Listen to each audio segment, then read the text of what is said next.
And we are live in Louisville at the beautiful University of Louisville campus. Run for the Unicorns. It's been the second annual event. We were here with the first one. I have the big guy here with me. Rick Tumlinson just gave an amazing speech. I'm sure you hear that all the time. There is something about space and the frontier and pushing the limits of human capabilities that is so inspiring, and you capture that so well. So, Rick, tell me a little bit about SpaceFund and what brought you out here to run for the Unicorns. Well, SpaceFund is sort of a manifestation of I've spent like 30 years in this field trying to make it happen, and what we call the space revolution, yes, which you hear about with Jeff and Elon and all these people that are building all these sort of private space enterprises. And one of the things that is my goal is to allow people to actually invest in being able to go out there and participate. Right. Right. So when we open up space, we're going to have two things. We're going to have the ability for new products, new ideas, and things like that to be created. At the same time, if that turns into a boom, then you're going to need a place for those people to live and all the services to support them. Yep. There's a bunch of space entrepreneurs out there with great ideas, but they need cash. They need money, right? And so we were out there trying to figure out how to do this, and we came across some people in the field. And they convinced us that the blockchain approach was the way to go. And we've looked into it, we love it, and we've embraced it totally. So, we have a security token for SpaceFund, accredited here in the U.S. with the SEC, of course. Yes, I know. And now we're looking at going international and working in Europe to maybe create one that regular folks can actually buy into. As you know, this probably way more than me.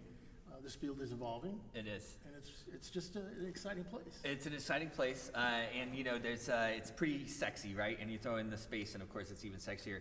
It is one of those things, we have the security tokens, and it stops so many people from investing. And it'll be interesting how that evolves, because that was one of the great things about crypto and about blockchain, was that anybody could go in. And you can go to Vegas and drop $5,000 and lose it all, and nobody says anything, but you can't take $5,000 and invest in something like SpaceFund. And so it makes it hard, and it's really interesting to see how that all develops. Now, I speak all over the world, I host events all over the world. Are you on a bit of an international circuit, or are you mostly here in the U.S.? A little bit at a time right now. We announced at the Smart Valor conference in Zurich, with Olga and her team over there. But then kind of really had to focus in on building our general partners, getting our branding together, getting our structure together. Because we're combining two frontiers here, right? You've got your crypto frontier, we have the space frontier, and then we've got to put that together in a way that's credible to investors. Right. So now we're starting to roll back out a little bit more. It's starting to gradually turn into sort of a tour. A tour. Well, yeah, that's June 21, 22, we have our next Washington Elite event. There you go. So we throw 4 of those a year. I'd love to have you come. I don't know if those dates work for you, but we can discuss that. If people would love to hear you, I know we'll be able to. There's so much power and so much people to meet, so many people to meet in DC. I think it'll be absolutely fantastic.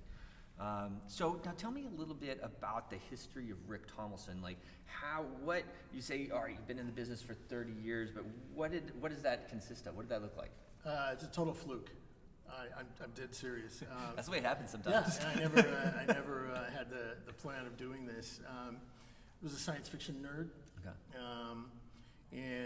I'll tell you just a real quick story at the very beginning. I remember sitting on the floor cross-legged at my student union, which is, I think we're in the student union here in Louisville, stoned out of my mind. And there was a guy on stage. It was not anymore. It's been a while now. But there was a guy on stage named Timothy Leary, and he was giving a show on colonies in space. Yeah. And I was like, wow. And he was like, yeah, this is really going to happen. There's this guy named Jerry O'Neill who's designed this idea for regular people to go into space. Yep. And I thought, I want to do that. Of course. Now, what I didn't know was in parallel, there was this other guy out there named Jeff Bezos. We had a book club. And Dr. O'Neill had written a book called The High Frontier, and this Jeff Bezos guy was selling it as one of his first little things that he was, because someday he was going to do book club, right? Yeah, he could, maybe it could be a deal. For guy. And so he was getting inspired by the same stuff. But I didn't know how to do it. I didn't know how to get involved. And I ran into, so I took my geekiness and I became, I was doing theater tech. Now that was partially because there were girls in theater. It's one of the greatest things about theater. Yeah. And ice skating. I was an ice skater. Yeah, there you go. They're perfect, right? And so I'm hanging out backstage, and they had a guest speaker, and this guy named Gene Roddenberry who created Star Trek. Sure. And I happened to be backstage, miking him up and setting him up to go. And we had about 5 minutes, and I said, "Look, Mr. Roddenberry, I'm not like the best student in the world. I'm not a role model here, but I really want to make this happen. What do I do? And do you believe the stuff that Dr. O'Neill is doing is real?" He said, "Yeah, it is." And he said, "What you do is you just stay focused and make it happen in your life, and don't let anybody tell you no. Don't let anybody tell you you can't do it. You know, be logical, like Spock. Be logical. Stay on the path, but never, ever, ever give up, and you'll do it." And I said, "But I don't have any skills. I don't." Right. I'm not the top of the class. These guys are all smarter than me. Right. And you know what he said to me? He said, "You know what I did before Star Trek?" I said, "No." He said, "I was an LA police officer." I was like, "What?" He said, "Yeah, I used to drive around in my patrol car, and I had the scripts laying over here in the seat for this show I wanted to do someday." Right. He said, "I just kept going until it happened." Yep. So anybody could do it. So then what I did was I just worked my way into being around the right people. Right. Like at your event Right. and I started going to space conferences. Yep. I started hanging out. I started trying to do stuff. I volunteered. I went to Dr. O'Neill. I said, "Look, I'll mop your floors. Just let me hang around." Right. Right? And I got in, and then I started listening and learning, which is, again, I'm sure what you do at your event. Of course. And I started picking up on it and getting smarter and smarter about it. And eventually, look, if you pay attention, if you're humble, Yes. you're not too egotistical, you don't dance on tables too much drunk, and once in a while you make sense, people will let you hang around, Right. right? And then eventually you work your way up if you're making more and more sense. So I've been I like very this guy, lucky. man. Rick Tomlinson. You can hear. I mean, dude, what you're laying out, though, it just makes. It's you sit down and you talk to some people, and yeah, it's this, and this, but the new frontier in this space, we're pushing the limits, and Yes. it takes guys like you, the visionaries, the ones who can see past it and say, okay, yeah, we are gonna have 1,000 people living on a space station, Right. probably in the next 10 or 20 years, 10 or 20 possibly. years easily. Yeah, Easily. and it's totally crazy. Right. As a kid, it was one of the things I always thought, like, gosh, I gotta get to space. And it's gonna happen. Right. And guess what? Because you were thinking about space, because you were thinking about that positive future, it helped you pay attention to science and technology and math and all that, the STEAM, Right. STEM stuff. And that's what's happening, right? It gets you something like, this is gonna be cool, I wanna play in this game. Yep. And you don't know where you're gonna end up. It's like, inspiring somebody that, not everybody's gonna be in the NFL or, World League Soccer or whatever, but it helps them stay on the path to get to somewhere wonderful. Right. And so this is how we end up. The great thing about our field now, Our the field. blockchain field, Yeah. is that this field is populated by revolutionaries. That's You're great. a revolutionary. Agreed. Your event's a revolutionary Right. event. Right. There are people outside of that room who are going, "What the hell are these people doing?" Right. Right? And what I'm doing is revolutionary. Right. So Oh, all we're doing 100%. now is we're bringing those two revolutions together. Yes. No, it is so interesting. We were actually out in, I mentioned we were in Taipei. I said Singapore. We were supposed to go to Singapore first. We were in Taipei. I got to meet the crypto congressman and some of the people and we'll probably be coming to Washington for our next summit. And I told my brother David, and I said, we get kind of used to talking to people that are so smart. And then you come to an event like Shark Tank, where we had the Shark Tank casting, and you talk to quote unquote normal people, and you realize that the people that we've surrounded ourselves with are the smartest and the brightest and most visionary people. And it's an amazing thing. And that's why I think space, and obviously you do too, space and blockchain, this intersection is going together. And that's why it's the AI and blockchain summit, because artificial AI, intelligence yep. is powering so much. So where do you go from here? Maybe sites coming in June. What do the next 30 to 60 days look like for Oh you? my God. So I'm heading out to LA next week to talk to some investors. Then I'm flying to Sofia, Bulgaria for the WebIT conference, WebIT. They got 4,000 or 5,000 people there. Yeah. And, I'm the novelty guy. Wherever I go right now doing the space thing, I'm like, I make the joke that I'm the dancing space monkey, right? Right. I'm like, And we he got a does space guy. such a great job too. I mean, So, well, it's thank you. Thank you you. can tell the theater background when he's up there, guys. He's really, he really does it. But then I'm going to do web IT, and then I'm doing a thing called Vivatech in Paris. Okay. And then I don't even remember after that. There's like Yeah. 4 or 5 things right after that. So I'm bouncing right now between space conferences and blockchain conferences. I'm really looking to get into more of the blockchain conferences because, frankly, I've done space. Right. I want to get into your world and communicate this message Right. to the people that are in blockchain, because I think that, it's so exciting what you guys are doing. You're literally talking about reinventing culture, It is interactions between human beings, right? 100%. It is. Yeah. It is unbelievable. And as far as like the whole government situation that we have, and the fiat currencies and printing of them, and it's totally changing, or has the potential to take away so much power, or transfer so much power and so much wealth to the people. And that's one of the reasons why I say it's kind of a bummer with the regulations. With we have some barriers to entry because it should be for everybody, and that's really what we want to do. No, and I agree. And I think that one of the interesting things I mentioned, I had been working with the military on this thing called Space Force. They flew me out to Colorado to help project what's going to happen in the next 40 years. And they had a group of us kind of locked in a room, which totally, by the way, was a geek fest. Right, of course. Oh man, I get to figure out what's going to happen in 40 years. It's just fun. Right.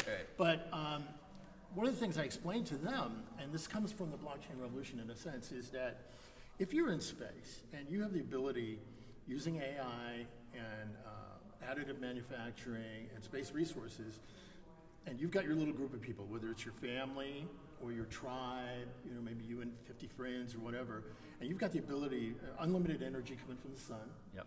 to take the resources you've got out there and convert them into anything you want, you become an independent unit. Right. You don't have to, you're not beholden to a country, you're not even beholden to the planet Earth. Right. You are an independent tribe existing completely free. And it blew these guys' minds. They never thought about, wow. So we actually go back to the cultural unit that we had before the agricultural revolution of several thousand years ago, where you have little tribes of people that are completely independent of each other. Yep.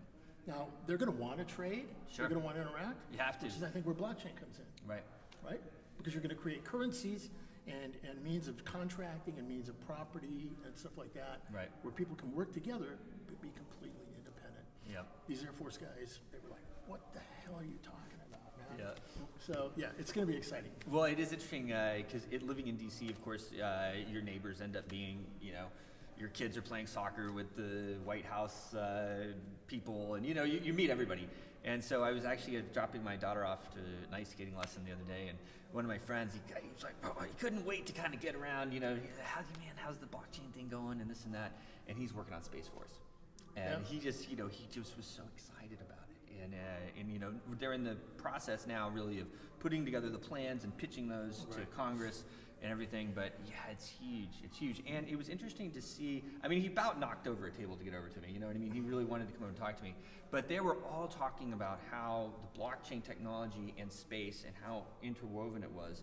And every transaction's beamed up to space. Yep. Nobody talks about it, but everything's beamed up to space. And when it's up there in space, it's very vulnerable. Right. Currently. And that's going to have to be taken care of.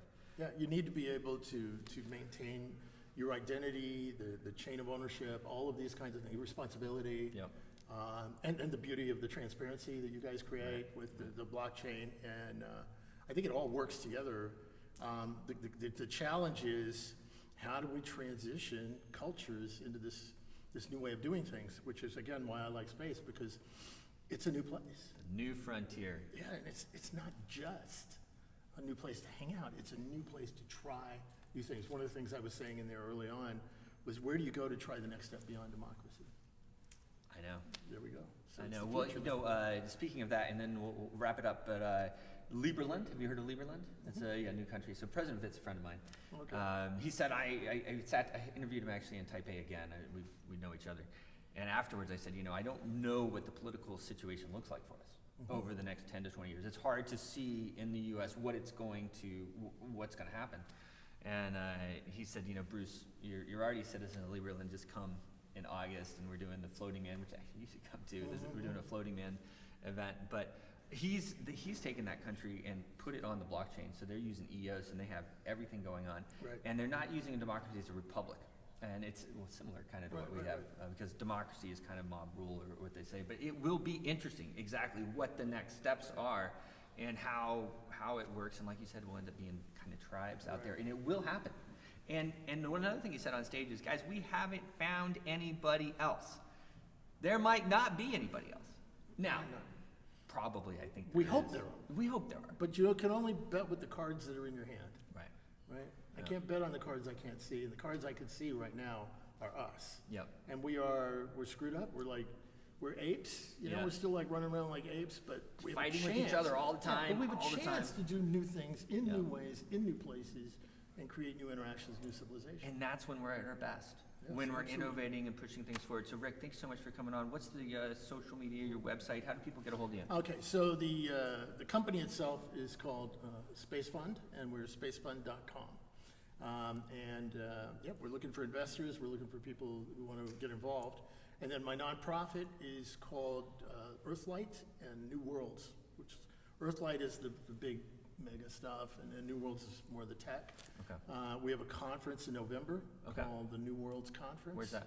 Austin, Texas. What dates? November 15th and 16th. Okay. And then November 16th is the Space Cowboy Ball, which is where we had Jeff Bezos last year. No way. Yeah, we gave him the Space Cowboy Award, little guy. Okay. Anyway, I'm kidding. Anyway, we're going to have it again this year. The theme, it's a costume party. Okay. The theme is, what would you wear to a formal party on Mars in 100 years? Dude, we're there. You got to be there. We're dude. coming. It's going to be awesome, man. You can Awesome. come out there and do some interviews. Okay. Hang All out. right. Okay. My pleasure. Rick Tumlinson, Good to thanks see so you, much man. for coming on. Thank We'll you. see you soon.